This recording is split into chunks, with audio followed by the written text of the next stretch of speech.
बंद। ठाण्यातील नाशिक मुंबई हायवेवर कॅब कार अडवून पुलिस और कस्टम पीछे से आ रहे हैं, आप गाडी रोको अशी बतावणी करत कॅब चालकाला आप गाडी बंद करे असं गावठी कट्ट्याचा धाक दाखवत 7 जणांच्या टोळीनं भारतीय आणि परदेशी चलन असे एकूण 12,29,000 रुपयांची रोकड असलेल्या 2 बॅगा घेऊन पोबारा केला होता। कोणतेही दागेदोरे नसताना या टोळीतील 7 जणांना ठाणे खंडणी विरोधी पथकानं जेरबंद केले।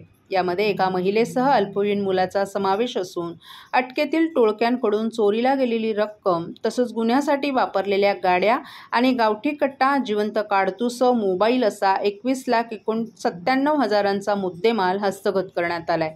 तसंच अटकेतील टोळीला येत्या 19 डिसेंबरपर्यंत पोलीस कोठडी मिळाली असल्याची माहिती ठाणे शहर पोलिसांनी दिली आहे। राबोडी पोलीस स्टेशनच्या हद्दीमध्ये रात्री 11:30-12च्या दरम्यान जबरी चोरीचा प्रकार घडला। त्या अनुषंगाने गुन्हे शाखेच्या खंडणी विरोधी पथकाचे अधिकारी आणि team ACP Shekhar Bagade, ACP Dongre, API Tarmale, Kapadnis, Rathod, Tawde आणि त्यांच्या टीमनं सदर गुन्ह्याचा तपास केला। यामध्ये फिर्यादी सुनीता पिल्ले या उल्हासनगरवरून मुंबई विमानतळाकडे रात्रीच्या वेळी जात होत्या।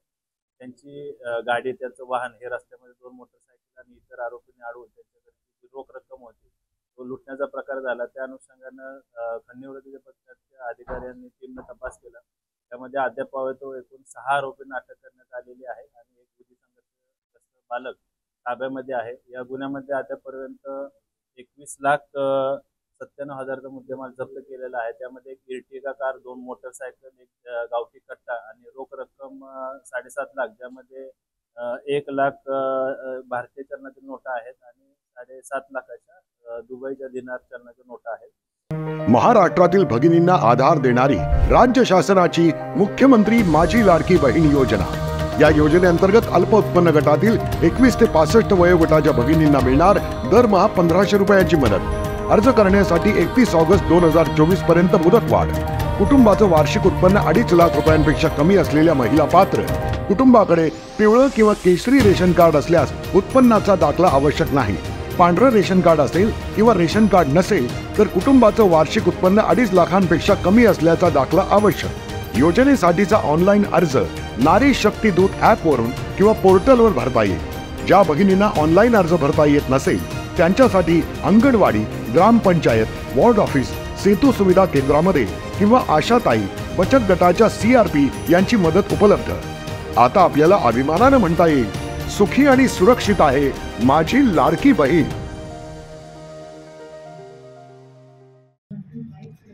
संविधान प्रतिमेच्या विटंबनेच्या घटनेनं हिंसाचार उसळलाय। या प्रकरणी पोलिसांनी अटक केलेल्या सोमनाथ सूर्यवंशी याचा कारागृहातच मृत्यू झाला। या घटनेनंतर वातावरण तापलं असून या घटनेवर विरोधक सरकारवर टीका करत आहेत। तसंच सर्व स्तरातून या घटनेचा निषेध व्यक्त करण्यात येत आहे। राष्ट्रवादी काँग्रेस शरद पवार पक्षाचे नेते जितेंद्र आव्हाड यांनी या प्रकरणी दोषी अधिकाऱ्यांवर निलंबनाची कारवाई करण्याची मागणी केली आहे। याबाबत एक्सवर केलेल्या पोस्टमध्ये जितेंद्र आव्हाड यांनी परभणी येथे आंबेडकरी कार्यकर्त्यांना पोलिसांनी अमानुष मारहाण केल्याचं नमूद केले। या मारहाणीत पोलीस कोठडीत सोमनाथ सूर्यवंशी या तरुणाचा मृत्यू झाला। सोबत शवविच्छेदनाचा अहवाल जोडत आहे। सोमनाथ यास बेदम मारहाण झाली, त्यामुळेच त्याचा मृत्यू झाल्याचा अहवाल जिल्हा रुग्णालयानं दिला आहे।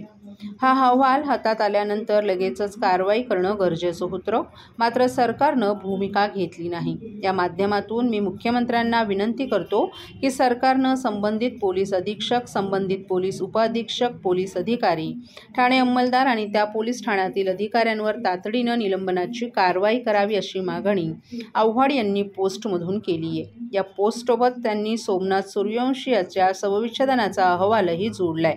त्यात सोमनाथला बेदम मारहाण झाल्यानंच त्याचा मृत्यू झाल्याचं त्यांनी म्हटलं आहे। या अहवालानंतर तातडीनं कार्यवाही करणं आवश्यक होतं, मात्र सरकारनं भूमिका घेतली नाही। आता त्यांनी एक्स पोस्टद्वारे मुख्यमंत्र्यांना कारवाई करण्याची विनंती केली आहे। सरकारनं संबंधित पोलीस अधीक्षक, संबंधित पोलीस उपअधीक्षक, पोलीस अधिकारी, ठाणे अंमलदार आणि त्या पोलीस ठाण्यातील अधिकाऱ्यांवर तातडीनं निलंबनाची कारवाई करावी असंही आव्हाड यांनी पोस्टमध्ये म्हटलं आहे।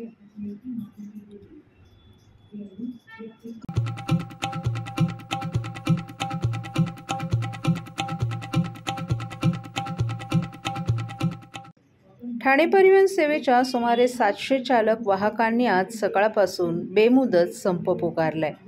ठाणे पश्चिम रेल्वे स्थानकाबाहेरील सॅटिस पुलावरून शहराच्या विविध भागांमध्ये जाणाऱ्या ठाणे परिवहन विभागाचे बसेस फेऱ्यांमुळे सकाळपासून रात्रीपर्यंत राबता असलेल्या प्रवाशांना सोयीचं पडत होतं. परंतु संप पुकारल्यानं आता प्रवाशांचे मोठ्या प्रमाणात हाल होत आहेत. आनंदनगर TMT डेपो बंद झाल्यानं प्रवाशांचे अतोनात हाल झालेत. या डेपोतून ठाणे, कळवा आणि मुंब्र्यातील विविध भागातील बसेस रवाना होतात. चाकरमान्यांना नोकरीला जाण्यास विलंब झाला असून परिणामी रिक्षाचालकांची मात्र यामुळे चांदी झाली आहे. परंतु विद्यार्थ्यांना कॉलेज आणि शाळेत जाण्यास मोठ्या अडचणी निर्माण झाल्यात. आम्ही ठाणेकरांची माफी मागतो. आमचा कुठलाही हेतू नाही ठाणेकर नागरिकांना त्रास देण्याचा, परंतु आम्ही या महागाईची झळ सोसत आहोत. त्या कारणाने आम्ही हे आंदोलन केलेलं आहे. कित्येक वर्ष झाले आम्ही तुटपुंजा पगारामध्ये काम करत आहोत. 14,000 ते 20,000मध्ये कुणाचंही घर चालत नाही. कितीही काटकसरीने संसार केला तरी महागाईची झळ बसते.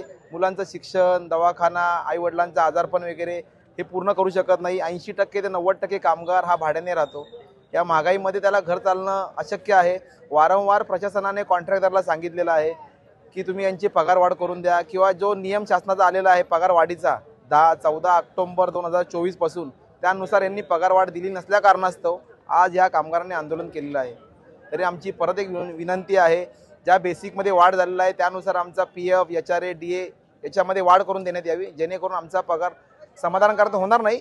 ॲटलिस्ट आम्ही या महागाईमध्ये जगण्यासाठी अजून एक प्रयत्न करू.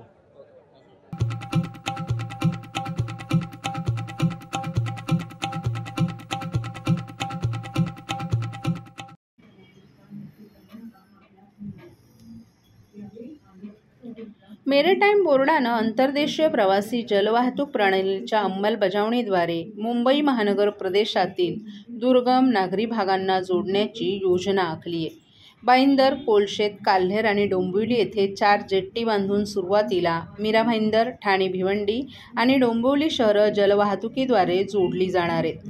पूर्व-पश्चिम कनेक्टिव्हिटीसाठी वसई खाडी, उल्हास नदीवर प्रवासी जलवाहतूक चालवली जाईल, जे लोकसंख्या आणि रहिवासी क्षेत्राच्या विस्तारासह MMRमध्ये विकसित केलेल्या प्रवासाच्या पद्धतींना पूरक ठरेल, अशी माहिती खासदार नरेश म्हस्के यांनी सभागृहात दिली आहे. सागरमाला योजनेअंतर्गत केंद्र व राज्य सरकारनं 96 कोटी 12 लाख रुपये खर्च करून या 4 जेट्टींचं बांधकाम 1.5 वर्षात पूर्ण करणं अपेक्षित आहे. अंतर्देशीय प्रवासी जलवाहतूक व्यवस्था लोकांमध्ये लोकप्रिय करण्याची गरज आहे, परंतु नोकरशाही आणि आर्थिक आव्हानांमुळे अंतर्देशीय प्रवासी जलवाहतूक व्यवस्थेची अंमलबजावणी संथ गतीनं सुरू असल्याची बाब खासदार नरेश म्हस्के यांनी सभागृहाच्या निदर्शनास आणून दिली. प्रवासी जलवाहतूक सुविधा तयार झाल्यानंतर प्रवाशांच्या सोयीसाठी राज्य सरकारला प्रवासी फेरी किंवा वॉटर टॅक्सी चालकांची ओळख पटवावी लागणार आहे. जसे की फेरी घाट ते मांडवा दरम्यान रो पॅक्स सेवा, तसंच त्याच मार्गावरील पारंपरिक फेरी सेवा लोकप्रिय आहेत आणि लोकांना आकर्षित करत असल्याचं खासदार नरेश म्हस्के यांनी सांगितलं. MMRमधील वाढती लोकसंख्या आणि रहिवासी क्षेत्र लक्षात घेता आंतरदेशीय प्रवासी जलवाहतूक प्रणालीची अंमलबजावणी लवकर होणं गरजेचं आहे. राष्ट्रीय जलमार्ग 53 लगत आणखीन जेट्टी बांधण्याची योजना असली तरी नंतर बांधली जाणार असून वसई, कल्याण, पारसिक, नागला बंदर, अंजूरदिवे आणि घोडबंदर गायमुख या भागात ते काम होणार आहे. घोडबंदर येथील गायमुख येथे जेट्टी कार्यरत असून त्याचा वापर फ्लोट चालवण्यासाठी केला जात असल्याची बाब खासदार नरेश म्हस्के यांनी सभागृहाच्या निदर्शनास आणून दिली. CP Goenka International School, nurturing talent at young age for scholastics, sports and performing arts in global perspective. Proud to have world toppers and country toppers in 10th standard Cambridge examinations. Ranked the best emerging school by the Times of India for personality over percentage, CP Goenka is the intelligent choice. Thane महापालिकेचा नवीन विकास आराखडा हा खारेगावला उद्ध्वस्त करणारा असल्याचा आरोप स्थानिकांनी केला आहे. त्याचबरोबर खारेगावमध्ये टाकण्यात आलेल्या रस्त्यांच्या आरक्षणाला स्थानिक भूमिपुत्र आणि नागरिकांनी आपला विरोध दर्शवलाय. मात्र वारंवार पत्रव्यवहार करूनही याबाबत प्रशासनाकडून कोणत्याही हालचाली होत नसल्यामुळे हक्काचा निवारा गमवावा लागू नये यासाठी आपली राहती घरं विकण्याचा निर्णय काही नागरिकांनी घेतलाय. ठाण्याचा नवीन विकास आराखडा काही दिवसांपूर्वी जाहीर करण्यात आला असून हा विकास आराखडाच वादाच्या भोवऱ्यात सापडलाय. या विकास आराखड्यात खारेगावमध्ये डीपी रस्त्याचं आरक्षण टाकण्यात आलं असून यामध्ये स्वातंत्र्य सैनिकांची आणि भूमिपुत्रांची घरं उद्ध्वस्त होणार आहेत. हा रस्ता संपूर्ण खारेगावच उद्ध्वस्त करणारा असा आरोप राष्ट्रवादीचे आमदार जितेंद्र आव्हाड यांनी यापूर्वीच केलाय. नवीन विकास आराखड्याच्या माध्यमातून अख्खं ठाणं खायचा विचार करणारे बिल्डरांनी डीपी प्लॅन तयार केल्याचा आरोप आव्हाड यांनी केला होता.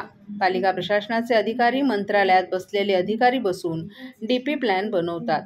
हा डीपी प्लॅन कुठे बनवला, कसा बनवला याच्या कहाण्या भलत्याच आहेत. आपण या डीपी प्लॅनमध्ये एवढी जागा सोडून देतो म्हणून स्क्वेअर फुटामागे पैसे घेतले जातात असा आरोपही आव्हाड यांनी केला होता.